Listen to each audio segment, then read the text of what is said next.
इसके साथ ही हम प्रभाकर पटनायक साहब के बारे में भी आपको कुछ विशेष जानकारी दें। आप ये समझिए कि जब जब देश के किसी भी बड़े हिस्से में कोई बड़ी आपदा आई तो छत्तीसगढ़ के आइकन प्रभाकर पटनायक हमेशा मदद के लिए सबसे आगे खड़े दिखे। स्वास्थ्य और स्वच्छता अभियान के जरिए ये लगातार लोगों को जागरूक कर रहे हैं। आज कोरोना संकट के दौर में जरूरतमंदों तक राहत सामग्री पहुंचाने में इन्होंने कोई कसर नहीं छोड़ी। वहीं प्रवासी मजदूरों का दर्द देखकर उनके लिए खाने पीने की व्यवस्था भी प्रभाकर पटनायक जी ने की है।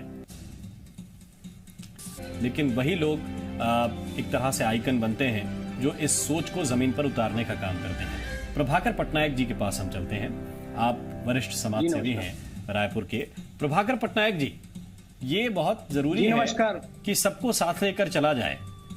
सबका साथ सबका विकास का नारा तो प्रधानमंत्री का भी है, लेकिन उसको फलीभूत करने में या जमीन पर उतारने में बहुत कठिनाई होती है। ये कहना बहुत आसान है कि आप 5 लोगों को रोज खाना खिलाइए, लेकिन जब खिलाने के लिए आप जेब की तरफ देखते हैं तो बड़ी कठिनाई होती है। आप कैसे लोगों की मदद कर रहे हैं, कैसे उन्हें आगे बढ़ने के लिए प्रेरित कर रहे हैं?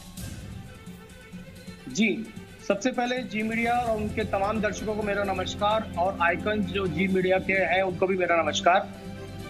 देश के प्रधानमंत्री ने संकल्प लिया है और जन कल्याण कार्यों में लगे हुए। उन कल्याणकारी को अपन जमीन पे उतारने के लिए बहुत बड़ा एक चैलेंज होता है, आप सभी जानते हैं। और ये एक आगे जो चैलेंज है उसको अपन एक आदमी मिलकर नहीं कर सकते हैं। और जैसे कि आप सब जानते हैं कि जो प्रवासी मजदूर छत्तीसगढ़ के तमाम देश में काम कर रहे थे, वो आज इकट्ठे होकर के वापस छत्तीसगढ़ में आ चुके हैं।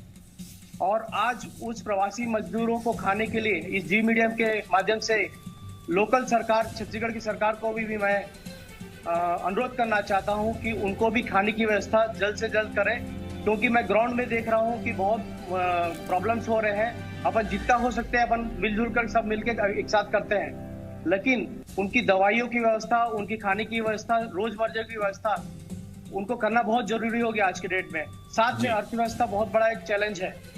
अर्थव्यवस्था के लिए एक बहुत बड़ा एग्जांपल देता हूं, जैसे कि कोई अगर चोटिल व्यक्ति घर से बाहर निकल के एक दिन में दौड़ नहीं सकता, उसी तरह धीरे धीरे अपन अर्थव्यवस्था स्टेप बाय स्टेप अपन उसको बढ़ते जाएंगे और देखते देखते अपने साथियों के साथ मिलजुल करके कोरोना महामारी से लड़ने के लिए अपन प्रेरित होकर इससे लड़ेंगे।